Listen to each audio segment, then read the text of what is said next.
begini kelihatan ya, Mas Irfan ya? Iya Pak Dokter. Akan Nah, ini kelihatan. Mas Irfan di on aja nggak apa-apa speakernya. Jadi kalau saya ini bisa cepat kita tektok aja ya. Jadi nggak saya slide aja biar lebih mudah ya. Pasti kebaca ya Mas Irfan ya?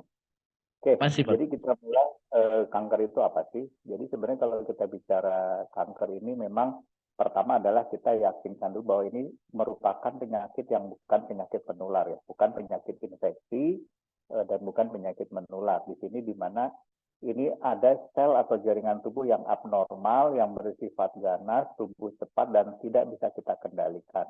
Dan yang utama adalah bisa menyebar ke tempat lain. Jadi itu kanker ya. Jadi kalau kita bicara kanker itu memang tubuh kita sendiri tidak bisa mengendalikan pertumbuhan sel yang terjadi sehingga itu disebut ganas. Nah, sebenarnya beberapa istilah tuh banyak ya. Ada tumor ganas, apakah ada kanker. Nah, jadi ini di masyarakat sendiri masih ada kecenderungan misinterpretasi terhadap kanker itu apa, tumor itu apa, tumor ganas itu apa, tumor jinak itu apa. Nah, ini akan saya jelaskan di slide berikutnya. Jadi kalau kita bicara tumor itu sebenarnya itu asal katanya itu dari kata tumer ya, tumere yaitu bahasa Latin artinya bengkak atau tonjolan. Nah jadi sebenarnya Bapak Ibu sekalian kalau dalam tubuh kita itu tiba-tiba ada tonjolan mendadak yang tidak normal itu kita langsung sebutnya tumor Bapak Ibu sekalian. Jadi itu begitu ada di lengan kita misalnya ada tonjolan kayak lemak tubuh gitu ya atau nggak di punggung kita suka ngeliat itu kita sudah sebutnya tumor. Nah, jadi tumor itu adalah pertumbuhan jaringan biologis yang tidak normal. Nah, di kaki bengkak ya kita sebutnya itu tumor. Emang istilah kedokteran itu tumor. Nah, tumor itu kita bagi dua Bapak Ibu. Jadi ada tumor jinak dan tumor ganas. Jadi kalau tumornya itu kita sebutnya tumor ganas, itulah yang Bapak Ibu kenal sebagai kanker. Jadi nanti jangan sampai ini kankernya jinak apa ganas, bukan. Kalau kanker itu adalah tumor yang ganas. Kalau dia jinak namanya bukan kanker tapi tumor jinak. Seperti itu ya Bapak Ibu ya. Jadi kita juga edukasi di masyarakat memang nama awalnya adalah tumor. Begitu dia menjadi ganas baru kita sebut kanker seperti itu. Nah, bagaimana sih kita membedakan? Nah, yang pertama ada ciri-cirinya Bapak Ibu. Yang pasti kalau itu tumor jinak seperti ada lipoma, pertumbuhan lemak biasa, atau pertumbuhan sel di otot, itu pasti bisa sembuh sempurna. Jadi yang utama tumor jinak adalah bisa sembuh sempurna seperti sedia kala dengan operasi atau obat-obatan. Yang kedua, cirinya adalah dia tuh tonjolannya itu ada selubungnya Bapak Ibu. Jadi dia tumbuhnya itu ada batasan-batasan, dia tidak menyebar kemana-mana. Jadi kalau gampang ini misalnya di payudara ada tonjolan gitu ya, kita pegang tonjolannya itu bisa ada batasnya, terus kita goyangkan masih bisa, itu dia tidak ada penyebaran, itu masih jinak. Tapi sebaliknya kalau keras, batasnya tidak jelas, digoyangkan tidak bisa, ada kecenderungan itu ganas. Nah, yang ketiga cirinya adalah bila dioperasi itu tumornya itu bisa dikeluarkan secara utuh. Jadi benar-benar selubungnya itu utuh sampai isi-isinya bisa dikeluarkan secara utuh. Itu ciri-ciri untuk tumor jinak Bapak Ibu sekalian. Nah, sedangkan untuk tumor ganas yang kita kenal dengan kanker yang pasti sangat sulit sembuh dan apabila itu sembuh harus melalui rangkaian terapi yang sangat panjang Bapak Ibu. Dan Bapak Ibu mungkin pernah dengar ya kok sakit kanker sampai ada yang kemo operasi sampai tahunan nggak sembuh-sembuh udah sembuh balik lagi. Nah itu ciri utamanya sulit sembuh. Yang kedua adalah dia dapat menyusup ke jaringan sekitarnya Bapak Ibu. Jadi seperti yang saya bilang tadi ini tumornya ada pembengkakan misalnya di payudara.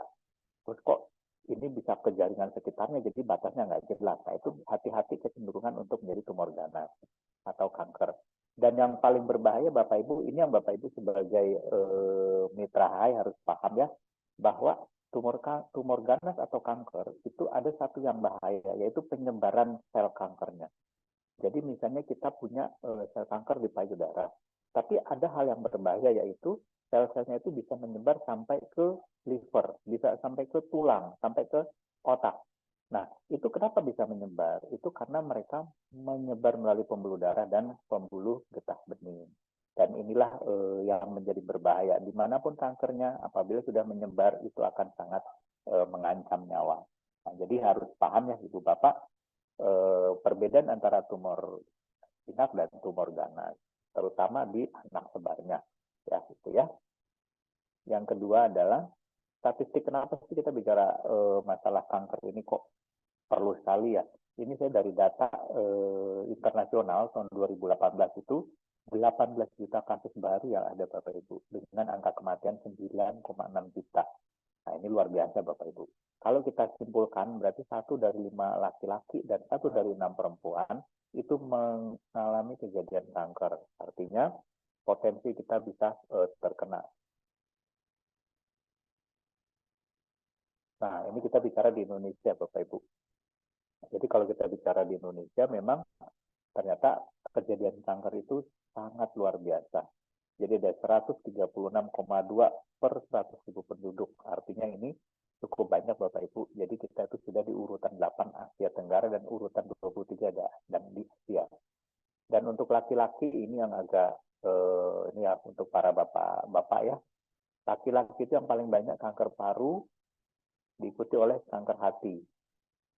Itu kematiannya bisa 10,9 per 100.000 penduduk. Untuk yang kanker hati itu bisa 7,6 per 100.000 penduduk. Dan untuk perempuan memang kanker payudara masih memegang statistik tertinggi, diikuti oleh kanker leher rahim. Nah, terus mungkin kita akan timbul pertanyaan, siapa sih yang bisa terkena penyakit kanker? Nah, biasanya ini kita akan mengenal ini hanya di ring 1, ya, di keluarga, di teman, dan kebetulan barangkali beberapa Bapak Ibu, oh biasanya tuh teman-teman yang kena yang udah pada tua, tapi ternyata enggak ya Bapak Ibu ya. Kalau kita lihat di rumah sakit Darmais ya, khusus kanker di Indonesia, di Jakarta, itu siapapun bisa, ya laki, perempuan, tua, muda, organ manapun bisa kena. Jadi memang ini tidak ada batasan umur, hanya jenisnya yang berbeda-beda. Tentunya kanker prostat hanya mengenai pada laki-laki, seperti itu. Kanker rahim hanya mengenai wanita. Nah, kita bicara kanker ini, tadi saya sudah sebutkan apa sih yang paling banyak. Nah, ini untuk ibu para wanita yang bisa pengetahuannya kita tambah informasi bahwa ada 5 yang terbesar, yaitu payudara, serviks, kolorektal, ovarium, dan uterus. Dan ini kalau kita main-main ke rumah sakit Darmais, Bapak Ibu, ini pasiennya luar biasa banyak dan sudah mengenai anak-anak muda, wanita 20 tahun, 30 tahun, sudah ada yang terdeteksi kanker payudara. Untuk yang laki-laki, berita buruknya juga banyak ya, ada kanker paru, usus besar, hati, prostat, dan limfoma. Nah, kita bicara kanker ini apa sih yang menyebabkan, barangkali Bapak Ibu nanti ketemu klien, potensi terkena kanker kita bisa bicara. Yang pertama, tentu yang satu tidak bisa kita hindari adalah mutasi gen, itu kelainan genetik. Dan ada 2 hal yang bisa kita pelajari, yaitu karsinogen dan gaya hidup. Nah, Bapak Ibu mungkin bertanya-tanya karsinogen itu apa sih? Nah, karsinogen ini adalah suatu zat yang dari luar tubuh mengenai tubuh kita yang bisa menginduksi sakit kanker. Itu namanya karsinogen. Nah, itu apa aja? Dari zat kimia, radiasi, virus, hormon, maupun iritasi kronis atau yang berulang.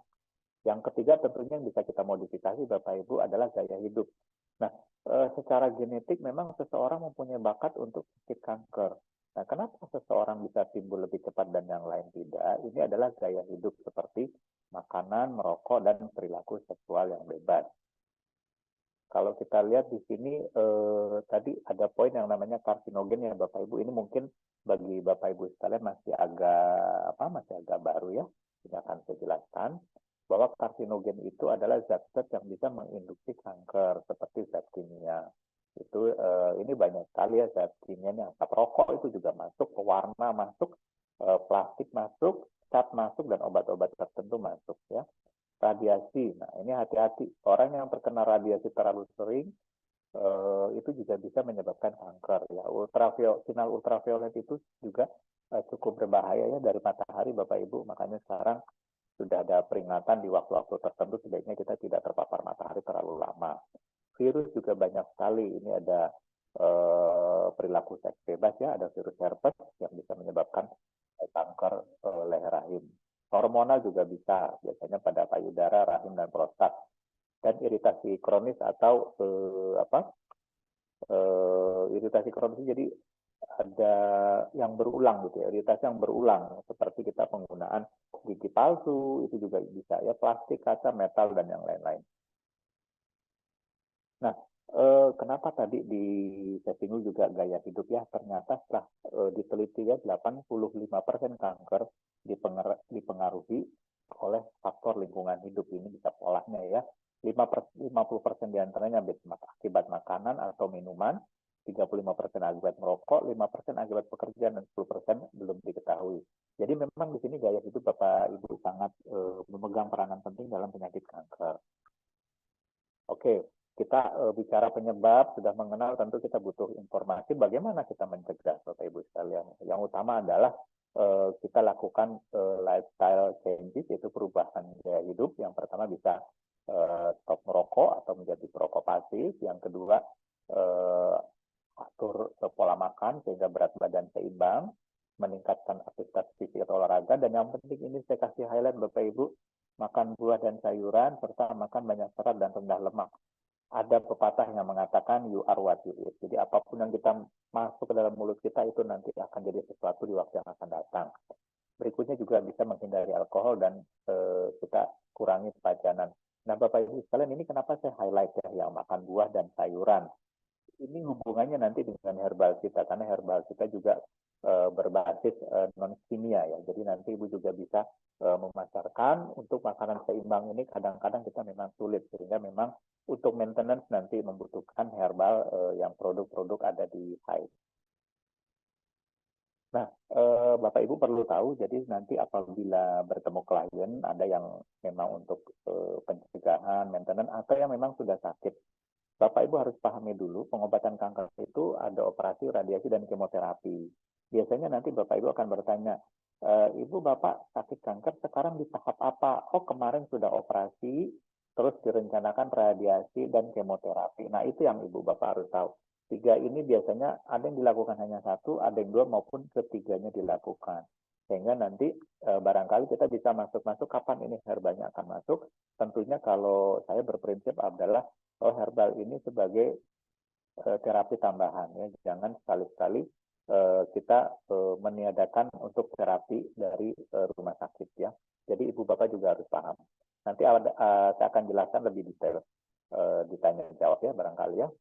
Nah kesimpulannya adalah memang Bapak Ibu, kanker merupakan suatu penyakit yang sangat banyak diderita masyarakat Indonesia, sehingga memang kita sebagai edukator untuk kesehatan masyarakat atau edukator bagi manfaat herbal, kita harus memahami betul-betul apa itu penyakit kanker. Ya.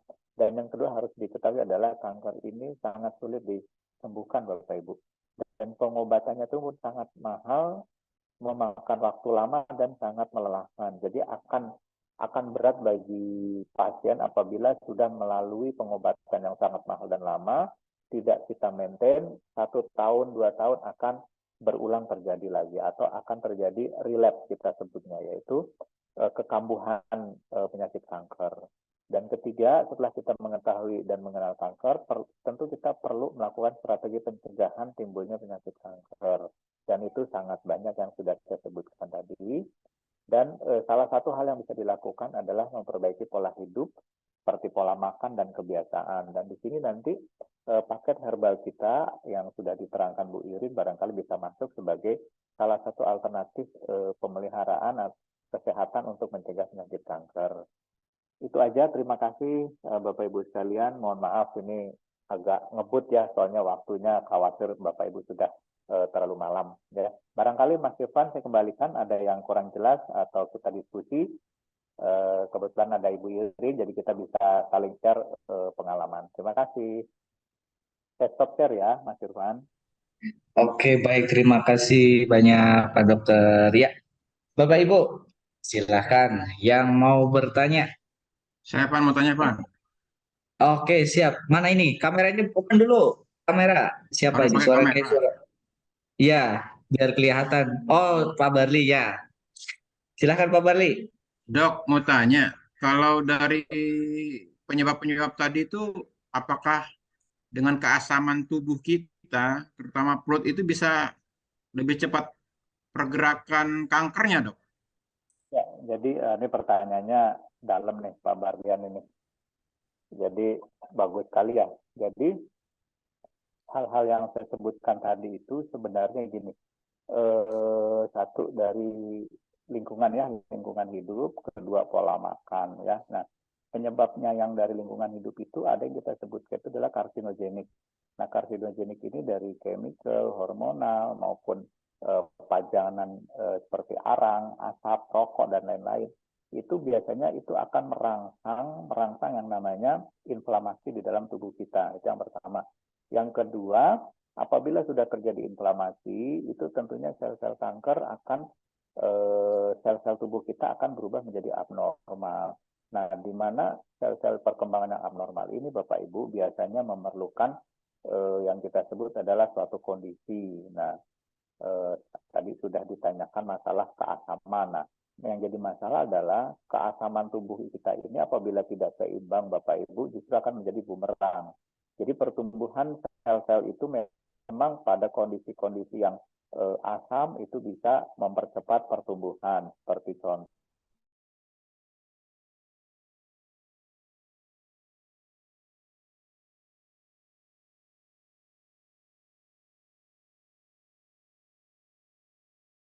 lebih banyak, pola makan jelek,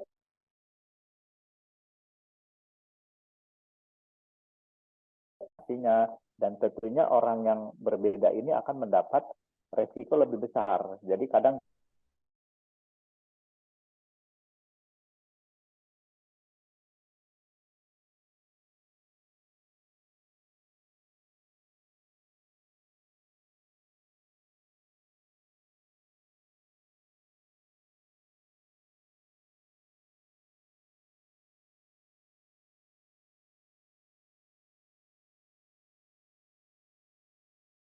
sehingga orang, oh kita, sehingga pada saat kita menawarkan suplemen untuk perawatan, klien tentu lebih percaya terhadap Bapak Ibu karena memang Bapak Ibu mengerti produk yang Ibu jual, manfaatnya di mana, tujuannya apa, seperti itu ya.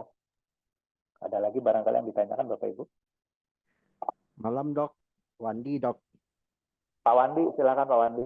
Ya Pak Dokter mau nanya dong, apa selagi proses kemoterapi itu kalau kita gabung dengan herbal apa boleh dok ya? Sebab Ya, ada jadi teman saya, dia lagi proses kemo kemarin, saya bantu dia dengan Anselia, tapi dia istilahnya agak ketakutan atau was-was dok, karena takut kemo yang akan dia jalani itu akan gagal dok, karena ada percampuran obat dari luar yang masuk dok. Apa bisa begitu ya dok?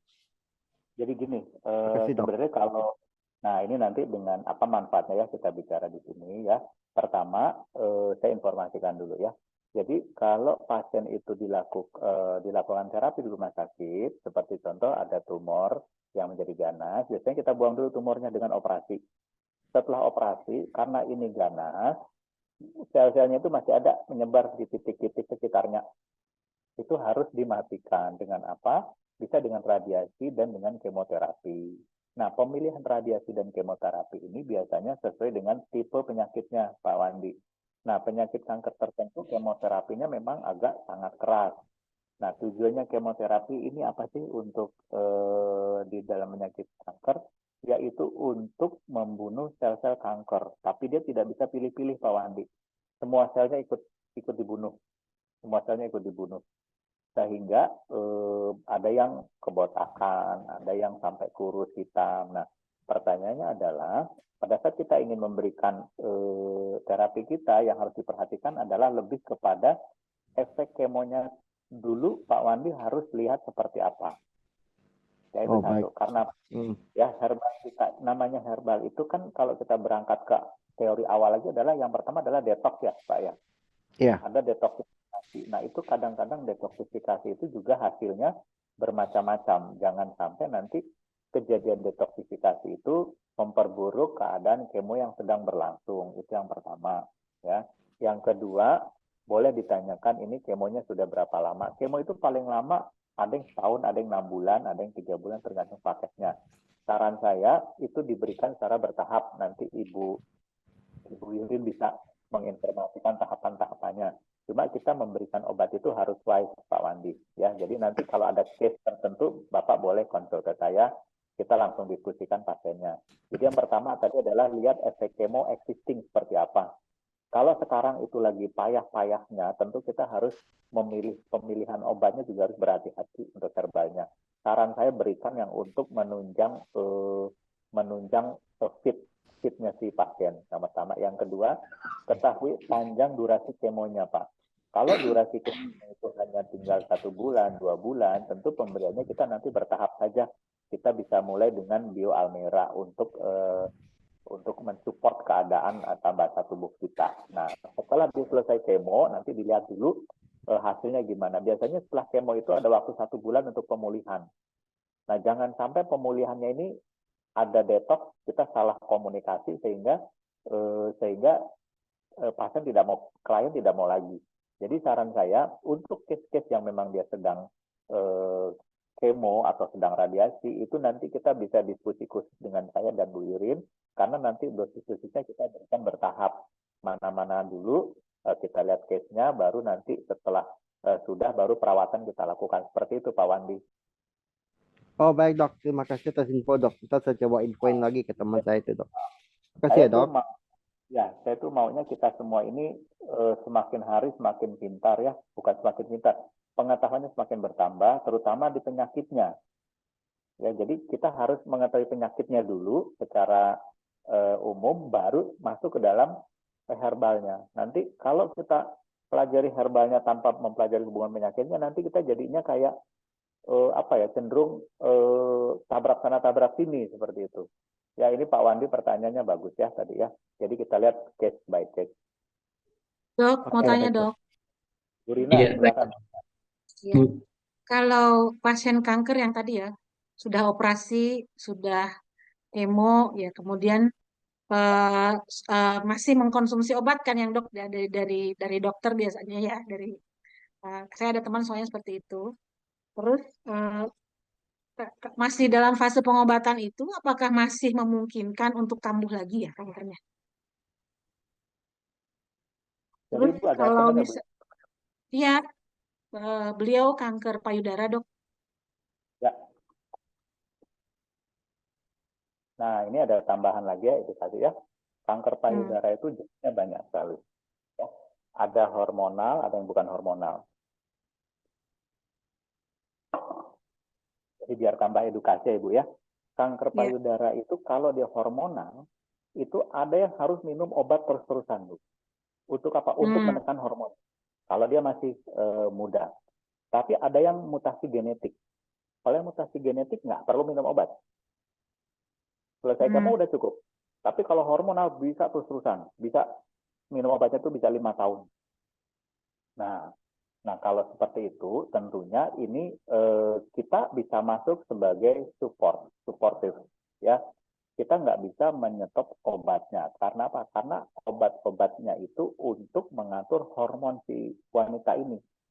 Sedangkan herbal yang Ibu punya itu bukan untuk menyetop hormon orang tersebut, tapi untuk menciptakan lingkungan yang lebih baik, regenerasi sel. Nah, di situ tentu kalau kita tahu, jadi kita paham. Seperti itu, ya. Jadi kalau untuk mengetahui kankernya itu hormonal atau mutasi genetik, itu kesimpulan dari dokter. Gampang Bu, tinggal pasiennya tanya sama dokternya jenis kanker payudaranya apa. Nah, yang gitu bisa ya. adalah kadang-kadang hasil tesnya itu kita tidak dapat karena misalnya pakai BPJS gitu ya. Jadi perkara kanker payudara tuh dalam banget tuh, pemeriksaannya tuh ada banyak sekali. Ya, ada triple negatif, triple positif, ada positif 1 negatif 2, itu kesimpulannya sangat luas. Simpelnya adalah tanya dokternya, dok ini tipe saya apa yang hormonal apa bukan, terus kenapa saya minum obat terlalu banyak gitu. Nah nanti dengan Ibu tahu gitu, Ibu jadi maksudnya gampang. Jadi itu kalau mungkin di tempat sebelah ya, di dagangan sebelah itu, karena pengetahuannya kurang, oh udah obat ganti aja ini pasti bagus. Nah itu salah sekali. Ya itu nyawa orang hati. Ya kalau dia hormonal dikasih obat dari dokter, kita ganti obat kita kan bukan obat, kita herbal. Mm-mm. Herbal Mm-mm. kita tuh tidak ada yang men-shutdown hormon wanita. Nggak ada. Itu bahaya kalau tiba-tiba kita suruh stop, suruh minum obat kita, jadi bertarung di situ. Tapi kalau obat penekan hormonnya diminum, herbalnya ibu diminum, jadi saling menguatkan, diatur agar tidak terlalu banyak, itu lingkungan tubuhnya sehat, obat dari dokter juga bekerja dengan baik, seperti itu. Ya, jadi tidak ada salahnya Bapak Ibu nih, mulai sekarang nih misalnya bicara paket kanker, ya udah baca-baca aja tentang kanker apa, nanti boleh diskusi saya. Paket jantung, baca-baca aja tentang jantung itu apa, gitu ya. Dan Siap. klien itu menghargai kalau kita jujur dan kita sudah memiliki pengetahuan seperti itu, Bu. Artinya mereka Ya. memandang Ibu Bapak sekalian bukan hanya menjual sesuatu, tapi Ibu Bapak ini mengedukasi, mereka lebih menghargai kita seperti itu. Ya, makasih dok. Halo Ya, dok. baik. Pertanyaan selanjutnya dari Pak Abdullah. Halo dok. Ya, halo Pak Abdullah. Silakan Pak. Dok, mau cerita tentang mertua nih, bapak mertua. Boleh. Dia, kita tadinya nggak tahu nih, nggak tahu dia ada sakit prostat. Kita cek pakai alat kurma itu, semua bagus. Tapi paling bawah si item prostatnya maksimal 6, dia 16. Kita kaget gitu kan, akhirnya kita tanya, emang ada prostat gitu? Baru dia terbuka tuh, dia bilang, iya ada, dulu sempat mau operasi, tapi nggak jadi katanya. Entah dia belum siap atau gimana, tapi anaknya nggak ada yang tahu nih. Itu untuk prostat, tadi saya dengar penjelasan dokter kan lebih ke laki-laki ya. Iya. Nah, saya juga kan harus aware nih tentang prostat itu gitu dok. Itu dilihat Terus? fisiknya gimana sih dok? Maksudnya dari fisik seperti apa sih dia kena prostat atau enggak gitu? Oke. Jadi secara umum ya prostat itu gimana gitu ya. Tapi saya boleh bantu jawab yang tentang mertua ya. Iya. Yang pertama, untuk Bapak mertua, saran saya segera dilakukan pemeriksaan ulang, screening ulang, untuk menentukan itu pembesaran prostat yang jinak atau yang ganas. Prostat itu ada dua. Jadi ada benign prostat hypertrophy, BPH. Kalau dokter bilang, oh ini BPH atau benign. Benign itu jinak. Tapi kalau tiba-tiba malignan, nah itu berarti ganas. Saran saya itu segera di follow up terus Pak, jangan dibiarkan karena nanti namanya sudah ganas itu kan bisa menyebar bisa enggak. Nah kalau udah menyebar itu bisa ke paru-paru, bisa ke otak, tulang belakang itu enggak enak banget ya. Sedangkan untuk prostat itu termasuk keberhasilannya tinggi Pak. Jadi terapi kanker prostat itu tinggi. Tinggal ditambah perawatan dari kita itu akan lumayan bagus ya. Nah pertanyaan Pak Abdullah nih apa sih prostat itu bagaimana sih? Nah ini kita terima nasib aja Pak. Kalau wanita itu kanker payudara, kalau laki-laki ya prostat. Bagaimana kita mengetahui prostat? Itu gampang banget ya. Kalau kita sebagai dokter tentu ada perabaan. Saya meraba dari dalam ya, dari belakang. Nah kalau untuk pasiennya sendiri gampang.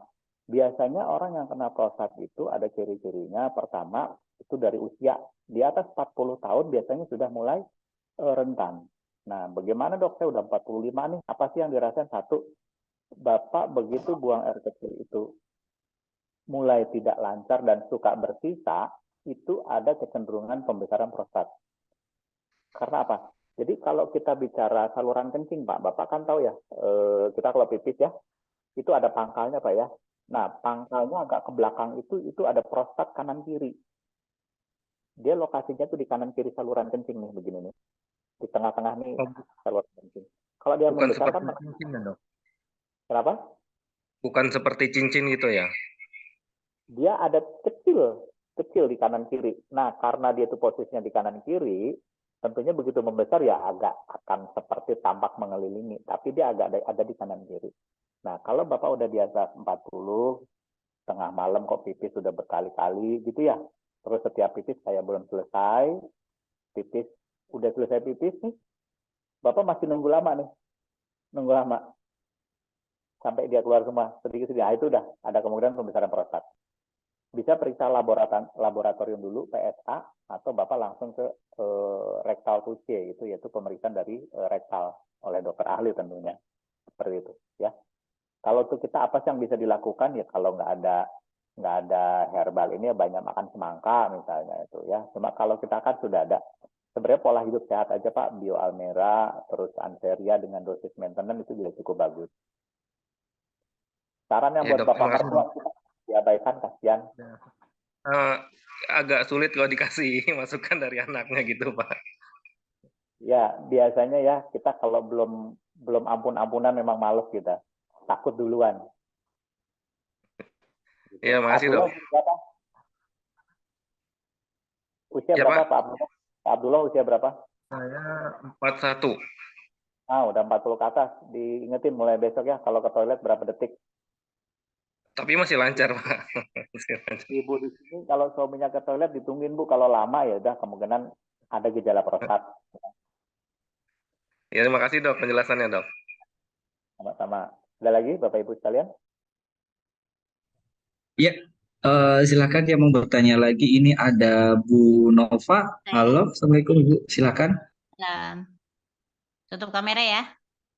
Ah, Maaf ya dok, tutup kamera ya dok. Silahkan Bu, nggak apa-apa. Ya dokter. Saya sambil ngemil ya. Ya. Baik, silakan.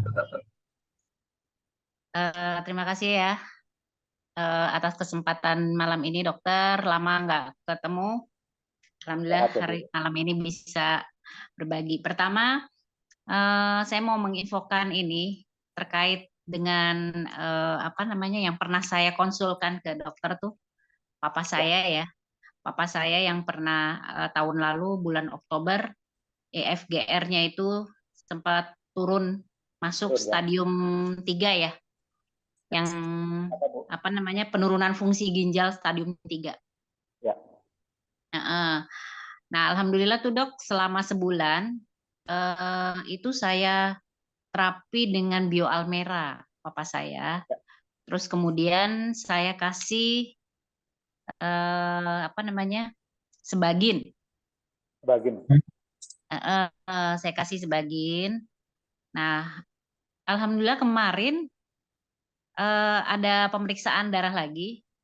Itu sudah mengalami perbaikan tuh dok, EFGR-nya naik. Alhamdulillah. Alhamdulillah makanya. Cuman memang masih di range itu ya, masih di kenaikannya belum signifikan karena kemarin sempat saya stop gitu. Nah, terus kemarin periksa, oh ternyata naik. Nah, saya ini lagi. Jadi setiap pagi saya masukin di dalam botol buat papa saya minum itu, saya tetesin di situ 5 tetes. Terus sore juga saya ketika ganti itu saya tetesin lagi 5 dan sebagiannya tetap minum tapi 1 malam aja minumnya 1. Nah itu berarti alhamdulillah ini ya Herbal High luar biasa terbukti. Dan ternyata yang membuat saya bahagia juga, oh ternyata dengan usia papa saya sudah 82 gitu ya, oh ternyata bisa ya gitu, bisa ada proses perbaikan gitu. Berarti ini membuktikan bahwa apa namanya sampai kapanpun ketika kita masih hidup, asal kita tetap berusaha untuk memperbaiki pola makan ya, dan itu ternyata bisa ada perbaikan gitu ya dok ya. Ya, betul. Nah itu ya itu satu. Terus kemudian yang kedua, saya sedang menterapi kebetulan tetangga saya ini kena kanker anus. Kanker apa namanya istilahnya tuh? Ya kanker. Ya jadi awalnya dari ini dok, dari dikira itu ini katanya apa wasir ya. Terus kemudian dioperasi, ternyata setelah dioperasi ternyata itu kanker dan semakin ganas. Akhirnya ada ususnya yang dipotong, kemudian lubang anusnya sudah ditutup, terus kemudian untuk pembuangannya dibuat kantung. Nah, terus kemudian ternyata sudah menjalar juga ke liver, jadi katanya livernya sudah ada yang dipotong, terus ada ke paru juga. Jadi memang luar biasa tuh waktu di awal-awal tahun ini perjuangannya beliau tuh seperti itu. Sampai satu hari itu kalau nggak salah waktu itu bulan puasa ya, terus kemudian saya datang tuh berkunjung gitu. Saya datang berkunjung maksudnya saya juga pengen tahu gitu, apa sih kalau orang yang terdeteksi cancer seperti itu, hasil dari pemeriksaan resonansi itu seperti apa gitu. Saya tuh kepingin tahu gitu. Oh ternyata nggak terlalu terbaca ini ya, nggak terlalu terbaca signifikan gitu ya. Kalau di tubuh di orang itu ada kansernya gitu. Nah terus akhirnya karena waktu itu saya datang itu kondisinya beliau sedang drop sekali karena habis kemo yang ketiga dari 12 jadwal kemoterapi itu. Nah, dan pada waktu itu juga sedang batuk. Akhirnya saya kasih Bio Almera dulu, saya cobain gitu. Saya bilang, "Pak, coba minum ini gitu ya, Bio Almera." Nah, terus saya banyak ngobrol aja gitu sama istri beliau. Ini terus saya juga sarankan untuk makan yang banyak mengandung protein gitu, dan menghindari gula dan tepung. Nah, terus kemarin sebelum kalau nggak salah setelah Lebaran gitu ya. Nah, saya tanya lagi gitu, bagaimana Bu? Iya nih, alhamdulillah sudah lebih segar. Nah, terus kemudian beliau order lagi, maksudnya mau Bio Almera lagi. Saya bilang ya udah Bu, beli yang banyak aja satu paket. Beli satu paket, kemudian saya kasih Anseria. Kebetulan saya punya Anseria dan ternyata seperti jadi seger gitu suaminya gitu, merasa lebih membaik gitu. Dan alhamdulillah kemarin saya pekan lalu udah ke sana, udah datang ke rumahnya. Wah jauh banget dari pertama kali saya datang.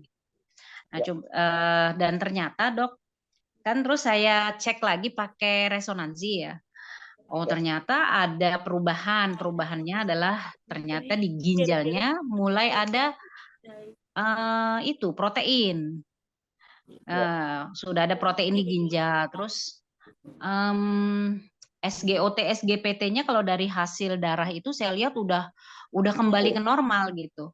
Udah kembali ke normal dan sebagainya. Terus di resonansi itu ketemunya itu ya, pertama asam urat, ada proteinnya, terus kemudian trigliseridanya juga ada. Nah, ini maksudnya kan saya jadi bingung nih ya. Tadinya saya mau kasih gamashi gitu, tapi karena ngelihat hasilnya seperti itu, wah saya nggak berani ya, saya terus kemarin ini dosisnya masih 1, terus ya udah minta naik. Saya bilang nggak ada masalah kan gitu, Bu gitu. Ketika Bapak minum 1 gini, nggak apa-apa Bu Nova, nggak ada masalah. Oke kalau gitu naikin yang kedua, saya bilang. Maksudnya dosisnya tambah lagi 2. Nah terus kemarin karena saya lihat sudah lebih seger gitu, kayak bukan orang sakit cancer gitu, bahkan udah ke lapangan ngelatih ibu-ibu main voli. Makanya saya bilang, Pak, Bapak walaupun Bapak sudah merasa enak, Bapak jangan terlalu capek, saya bilang gitu. Karena cancer itu kan lama ya penyembuhan, apalagi Bapak baru 3 kali kemo dari 12 gitu. Jadi Bapak harus jaga fisik, saya bilang gitu. Nah, ini bagaimana ya, Dok? Buat menghilangkan itu, karena saya lihat juga sudah mulai ada kebaca di resonansi itu gula dalam urin gitu. Gula dalam darah, trigliserida agak tinggi, terus kemudian tadi asam urat sama protein itu. Nah, itu gimana tuh, Dok? Tambahannya gitu. Dan terus kemudian juga dia sempat nanya gini sama saya, Bu, kalau saya nggak usah kemo lagi gimana ya? Oh nggak boleh Pak gitu. Bapak kalau sudah terjadwal kemo berarti Bapak harus selesaikan itu, saya bilang gitu. Dan herbal ini adalah sebagai pendamping supaya tubuh Bapak tetap seperti ini, saya bilang gitu. Nah itu, jadi gimana tuh Dok tambahan untuk herbalnya? Saya kasih review ya Bu Nova ya. Jadi ini buat kita semua ya, tadi saya baru informasikan. Kapan sih kita kasihnya, apakah langsung, apakah bertahap. Nah ini contoh yang bagus tadi ya Ibu Nova ya. Jadi memang paling ringan itu situasi tubuhnya dulu yang kita perbaiki ya dengan Bio Almera. Itu dengan dosis kecil ya tentunya. Setelah kelihatan ini efek sampingnya nggak terlalu banyak, mulai kita bisa berikan Anseria seperti itu ya. Jadi dari case-case yang tadi itu menunjukkan bahwa kita wise, kita lihat keadaannya, kita lihat keluhannya, efek samping dari kemo, setelah itu kita kasih bertahap sedikit gitu ya. Nah itu pelajaran pertama yang bisa kita ambil. Pelajaran yang kedua adalah di case yang tadi itu selalu pasien biasanya tuh capek Bapak Ibu untuk kemo, ya selalu capek. Tapi jangan lupakan ya dalam dunia kedokteran itu obat itu kadang-kadang ada kombinasi Bapak Ibu. Jadi kalau tensi yang bandel itu bisa kita kombinasi 2 atau 3 obat. Nah biasanya kalau kombinasi 2 atau 3 obat itu dia bagus, itu nggak bakal kita rubah kombinasinya. Nah di case cancer ini itu sudah terbukti bahwa apapun jenis kemo yang dilakukan, paket yang seperti apa, kemo itu obatnya beda-beda. Ternyata begitu dikombinasikan dengan paket kita, BioAlmera dengan Anseria, dan hasilnya bagus, jangan sekali-sekali kita rubah paket itu. Ya, jadi Bu Nova sudah tepat sekali jawabannya, Pak. Jangan di-stop, Pak. Jangan di-stop. Lanjutkan kemonya, artinya dokternya ini memberikan dosis kemo juga sudah bagus, ditambah situasi tubuh si pasien diperbaiki. Nah, ya kalau orang kanker itu dia butuh makan sebanyak-banyaknya, butuh protein. Tapi karbohidrat, gula itu harus berhati-hati. Itu hidup di situ tuh seneng banget sel kanker, gitu ya. Nah, tadi kita sudah pakai resonan, kita bicara resonan. Biasanya kanker yang sudah metastasis ke liver, kemana-mana, itu di resonans memang nggak kelihatan kerusakannya. Oh ini udah kemana-mana, bukan. Biasanya di resonans itu ada gangguan sedikit-sedikit yang kadang-kadang borderline, tapi ada di banyak titik gitu loh. Ya, jadi itu nanti bisa dipelajari lagi ya. Nah hal yang tadi itu dok ini gimana saya jadi ragu ngasih gamasi nih tiba-tiba di protein ada protein di urin ya di ginjal ya terus kok ada gula di darah. Nah resonans itu adalah sinyal kita untuk melihat kita tuh fokusnya kemana Bapak Ibu. Itu kan dengan resonans itu kan kesimpulannya banyak tuh dari A sampai Z gitu ya. Iya. Nah, justru kita pakai itu untuk kita memfollow up-nya di mana. Nah, begitu kita ngeliat ada protein di ginjal, itu kita langsung berpikir masalah fungsi ginjal tersebut, Bapak Ibu. Ya, kita bisa ngeliat fungsi ginjal tersebut, fokus di situ. Kedua, oh ada gula di dalam darah, kita fokus di pankreas.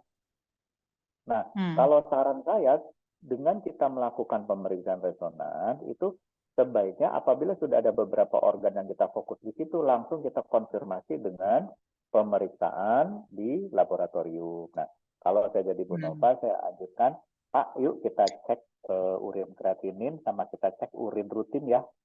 Apakah urinnya nanti mengandung protein, berapa plusnya, misalnya plus 1, plus 2, plus 3. Apakah urin kreatininnya bermasalah? Kita lihat ya. Berikutnya, apakah kadar gulanya ini ada masalah apa enggak? Karena kita bicara metastasis. Metastasis itu dalam dunia kanker namanya ini ya, penyebaran. Kankernya kanker payudara, tapi nyebarnya ke tulang, ke paru-paru itu banyak. Nah, itu adalah kita harus senantiasa memeriksa organ-organ yang lain. Nah, kalau resonans sudah mengarah ke ginjal, saran saya, kita cek fungsi ginjalnya, Bu Nova. Kita cek pankreasnya. Nah, di situ nanti kita akan ada pertimbangan bahwa mana dulu yang harus kita perbaiki. Ya, tadi Bu Nova sih sudah bagus banget itu. Begitu ngeliat ada protein, oh ini hati-hati pakai gamat. Nah, itu juga sesuatu yang bagus ya, Bapak Ibu sekalian. Tentunya kalau kita konfirmasi dengan laboratorium, itu datanya lengkap.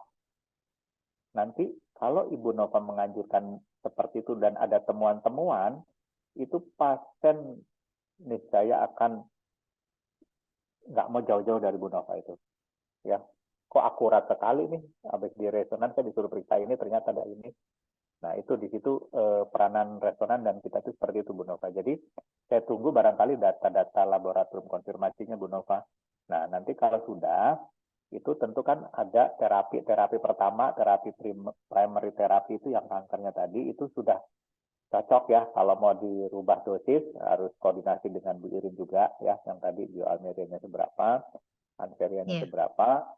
Yang kedua, yang sekundernya adalah keadaan setelah ditemukan dengan laboratorium. Seperti itu, Bu. Jadi, kita ambil kesimpulannya harus ada dasar dari laboratorium juga. Jadi nanti Bu Nova terapinya lebih akurat. Kita diskusi barangkali lebih enak nih nanti sama Bu Irin nih. kemajuannya Iya. begini, hasil labnya begini, kita langkahnya apa gitu. Ya, itu aja Bu Nova. Tambahan sedikit dok, kalau kemarin sudah ke lab terakhir itu tanggal 10 Mei ya beliau. Nah itu kimia kliniknya, kimia darahnya itu yang berbintang Kalau nggak itu hanya SGOT-nya aja. sudah mulai turun ya. Bagus ya. 36. 36. 36 itu sih cenderung agak normal lah ya, lumayan bagus. Ya. Nah, terus untuk fungsi ginjal seperti ureum, kreatin, sama EGFR-nya itu masih normal semua dok. Nah, untuk mengetahui protein itu kalau dari darah ini nggak bisa ya dok ya? Urin. Jadi diperiksa urinnya. Kalau di urin Iya. itu nggak boleh ada protein. Kalau ada protein berarti ada kebocoran di ginjal. Nah, kelebihannya apa? Jadi ya, kalau di laboratorium itu dia masih bagus, artinya itu kita terapi yang lain masih kita bisa masukkan dan kita nyatakan ginjalnya masih mempunyai fungsi yang baik. Tapi hati-hati Bu, hati-hati ya. Iya. Hati-hati, resonans itu dia bisa membaca kita sebutnya siapa ya? Kelelahan organ. Jadi sudah terbaca duluan, sedangkan ini masih proses. Nah, proses ini yang perlu kita konfirmasi. Oh iya. Iya, Coba betul. hasil urinnya diminta. Kalau hasil urinnya itu proteinnya nggak ada, ya berarti oke-oke aja. Cuma hati-hati terhadap proses yang sedang terjadi. Dia ditangkap sama resonans duluan, tapi laboratorium karena keterbatasan dia belum menunjukkan sesuatu penurunan yang signifikan. Tapi hati-hati terhadap proses yang terjadi. Kalau begitu biasanya Bu, resonansnya di follow up lagi setelah terapi, di follow up boleh 1 bulan, boleh 2 minggu, dan bila ada perubahan bisa kita laboratorium kita bisa buat serial. Karena kalau saya nggak salah yang sakit kanker ini kalau yang sudah rutin terkendali dengan baik bisa 3 bulan sekali diperiksa lab. Tapi sebaiknya kalau yang lagi nggak stabil itu bisa sebulan sekali periksa lab Bu. Iya. Ini sih kemarin sebulan sekali dok. Nah itu berarti udah dianggap butuh perhatian ya. Itu udah bagus, itu datanya lengkap. Ibu boleh dikumpulkan tuh datanya tuh. Iya. Hati-hati ya, itu jangan terlalu seneng langsung aktivitasnya lewatan, nanti takutnya munculnya yang lain. Iya, saya juga kemarin udah bilang dan beliau itu karena sudah merasa badannya lebih enak, lebih seger gitu, jadi udah beraktivitas kemana-mana. Dan tapi saya juga nggak berani ngasih yang lain kecuali yang 2 ini dulu, Bio Almera dan Anseria. Ini share yang bagus ya. Jadi buat yang Bapak Ibu sekalian ini contoh yang real sekali ya. Kita bisa mulai dari Bio Almera, lihat situasi, masuk Anseria untuk perawatan. Silakan Mas Irfan. Terima kasih Dokter Jimmy. Sama-sama Ibu, sehat terus ya. Ya, terima kasih. Oke, baik. Terima kasih Pak Dokter. Ini kan waktu sudah 21.30 nih Pak Dokter, udah 9:30. Kalau gimana Pak Dokter? Pak Dokter masih ready lanjut atau gimana? Pertanyaan diskusi. Sampai jam 12 oke aja Pak. Wih, sampai jam 12. Gimana nih Bapak Ibu? Keren nih. Kodenya siap. Wah, kodenya siap. Oke, baik. Apa namanya? Pertanyaan selanjutnya ini siapa lagi ya mau bertanya nih? Keren nih, mulai asik nih.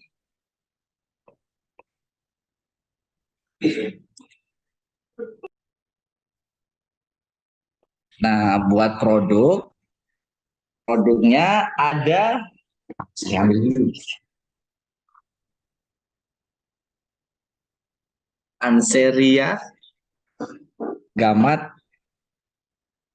nggak kelihatan, Bio Almera dan Primonogra, dan ternyata luar biasa juga ya si mungil ini Bio Almera yang kelihatannya cuma 1 botol ternyata keren dahsyat, manfaatnya bisa mencegah kanker. Iya, kelihatan. Oke. Lanjut, silahkan Bapak Ibu yang mau bertanya lagi, silahkan.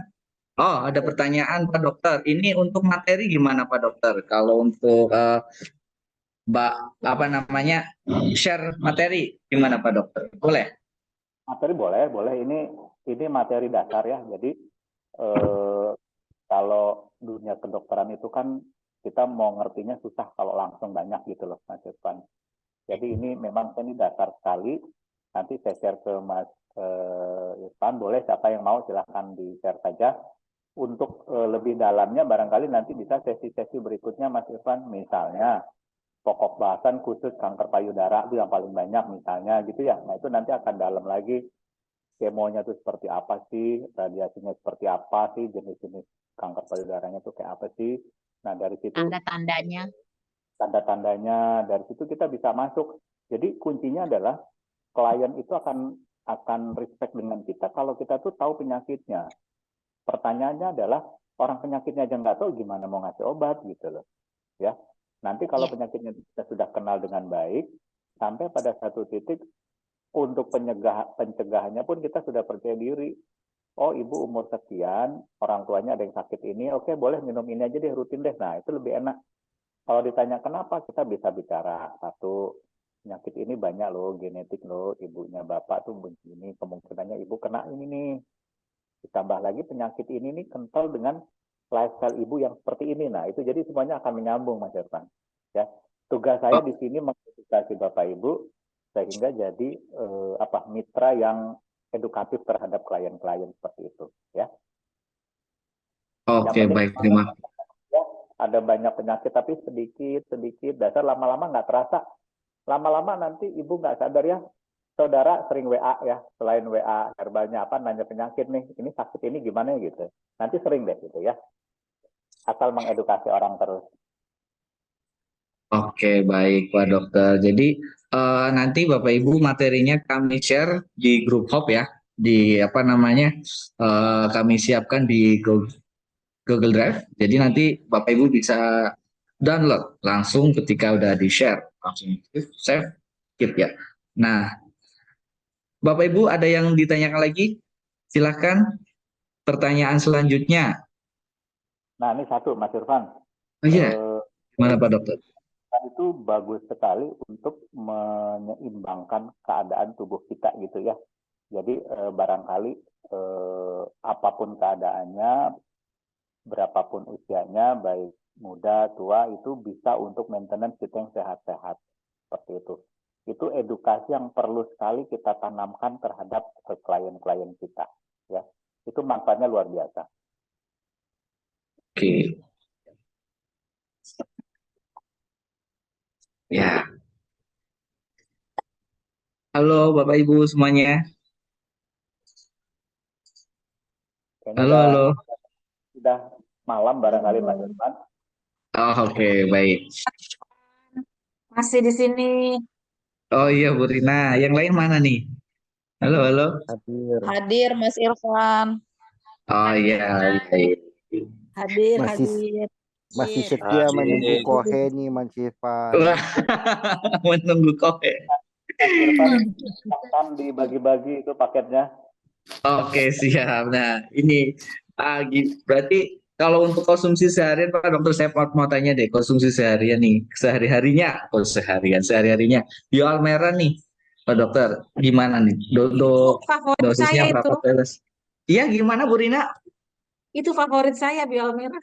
Oh iya, kalau Bu Rina berapa gitu Bu? Cara minumnya 10 liter, 80 liter gimana tetesnya? Dibikin infus water, pakai botol air minum dibawa-bawa. Oke, yang berapa mili Bu? 600, 1000? Botolnya emang nggak sampai 1 liter, botolnya paling hanya 600 kayaknya. Oke, Gitu. berapa Ya. tetes itu Bu? Dua tarikan. Dua tarikan? Iya. Loh, banyak juga itu Bu. Saya nggak pakai netes.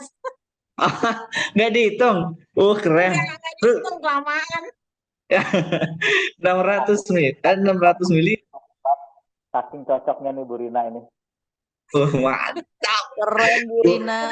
Bu Rina, saya nggak berani loh Bu. Saya nggak berani Bu. Kalau Primonoga bisa langsung saya tenggak, tapi Bioal Merah saya nggak berani. Nggak langsung tenggak, dicampur dengan air minum. Iya, campur dengan air. Ya, Bu. Rasanya gimana Bu? Orang nggak ada rasanya. Nggak ada rasanya. Gitu.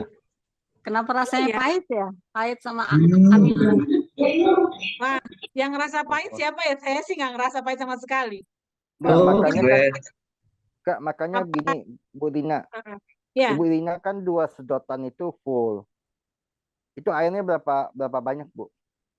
ya airnya emang nggak 1 liter airnya, sekitar 600-an lah. 800 mungkin. Ya mungkin 600. tapi nggak sampai 1 liter. Kalau 1 liter Ya. kebanyakan. Soalnya emang nggak 1 liter. Wow. Itu bisa Wow. 8 sampai 10 tetes itu. Bisa 8 sampai 10 tetes, Bu Rina. Ih, serem. Ya, Lebih loh Pak Panji. Itu pipetnya gede loh. Keren, Bu Rina. Itu ada efek detox atau apa kayak gitu gimana, Bu? Ada nggak? Pas enak aja. awal-awal Waktu enak awal-awal juga. ya. Waktu awal-awal mah saya hitung. Kalau dulu-dulu mah saya hitung. Waktu saya baru pertama kali minum Ah, kan pakai lambung ya. Saya kan ya. menderita lambung akut. Oh. Waktu awal-awal saya hitung. Nah, cuman kan kadang-kadang rusuh tuh Mas kalau mau pergi.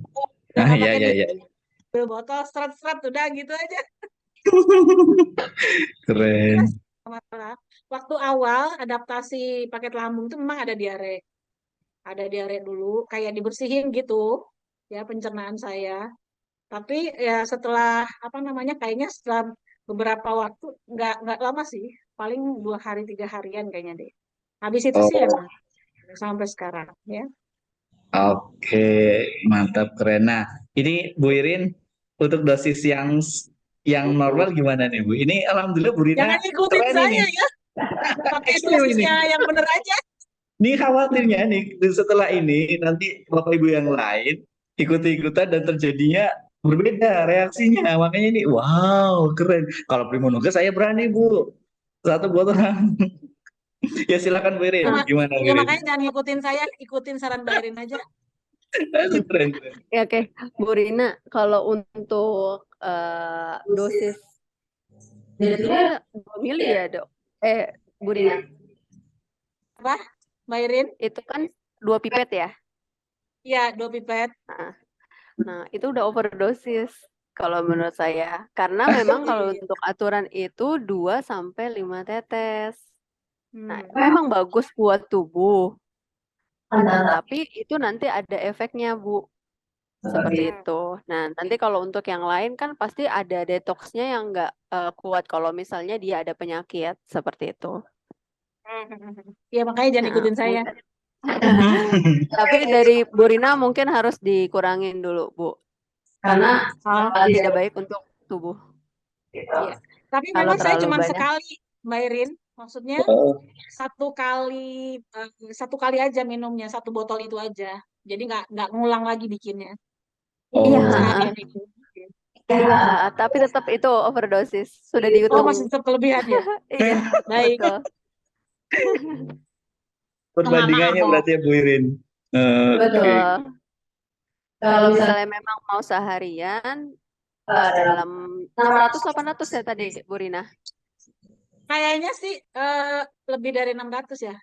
Itu loh Mas 700. Irfan yang botol suka ketinggalan di kantor itu, yang Iya hijau. iya iya. Itu kan Iya banyak iya juga iya. isinya.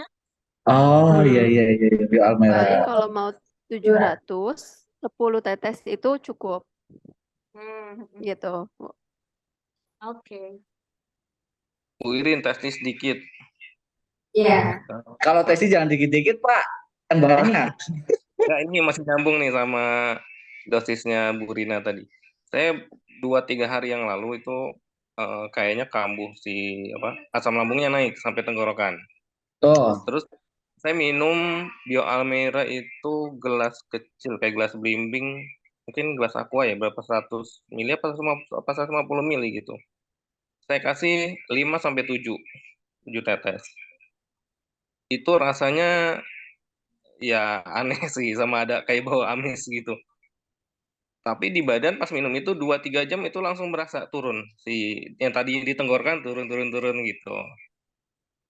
Cuma saya nggak selalu minumnya 7, itu saya anggap pas lagi kambuh berat, langsung saya tembak pakai dosis yang tinggi gitu. Biasanya paling 1 liter 5 tetes kalau di kantor gitu. Boleh Pak kalau misalnya memang untuk pengobatan, kalau misalnya beberapa tetes memang langsung bereaksi gitu, tapi jangan terus-terusan seperti itu. Karena Iya, memang nggak bagus nggak gitu. terus-terusan ya. Keren-keren. Nah, Ya, jadi yang mul- kita tambahin dikit ya Bu Irin. Yang belum siap itu takutnya detox gitu, maupun dosis yang misalnya kita dosis perawatan kita tingkatkan lagi, takutnya proses detox kita nggak kuat, atau misalnya kita memberikan saran ke customer pun ternyata customer itu tidak kuat, maka customer akan bertanya lagi atau mengajukan pertanyaan ke kita, apa sih khasiat obatnya? Kok gue minum bisa sakitnya begini gitu. Jadi ada timbul Detoksifikasi. ya betul. Jadi customer nggak siap, dia bilang, oh obat ini nggak mujarab nih, buat gue berak-berak atau BAB mulu gitu. Betul. oh iya iya iya, oke. Ini ada sekitar 70 orang, 80 orang malam ini mulai sekarang sebelum tidur minum ini minum ini nih ya. Oke. Ayo, yang belum nih, yang belum mulai rutin minum ini, ayo kita ikuti Bu Rina. 1 botol dulu semprot. Oke, Mabok keren ntar. keren. Waduh. Enggak, Bu Rina aja enggak ya, Bu? Ya, kan kalau saya udah sampai ada prosesnya kan, maksudnya di Iya. awal itu saya sesuai dengan dosis, kan lama-lama tambah udah nyaman kan, maksudnya detox Iya. itu udah bisa lewat, artinya mungkin pembersihan itu udah terjadi, Maksimal. udah maksimal, makanya mungkin ketika saya pun minum dengan dosis itu jadi udah nggak terlalu lagi detoxnya, bisa jadi begitu. Alhamdulillah. Tapi tetap ya jangan diikutin maksudnya. Nanti kita belajar lagi untuk dosis di herbologi dasar sama Pak Iya. Maeda. Ya. Itu yang soheh itu yang aslinya. Soheh. Iya. Baik. Keren, makin seru ini ya. Halo Pak Diono, ini Pak Diono tadi dari tadi eksensul gimana Pak Diono? Primonologinya gimana Pak? Biol merahnya Pak. Apa lagi sih? Ya, Bapak Ibu ada yang silahkan yang mau bertanya lagi. Ini mumpung masih open dan Dr. Jimmy juga beliau menyiapkan waktu khusus buat seluruh mitra HI. Keren. Pak Founder, terima kasih Pak Founder, Pak Dr. Jimmy.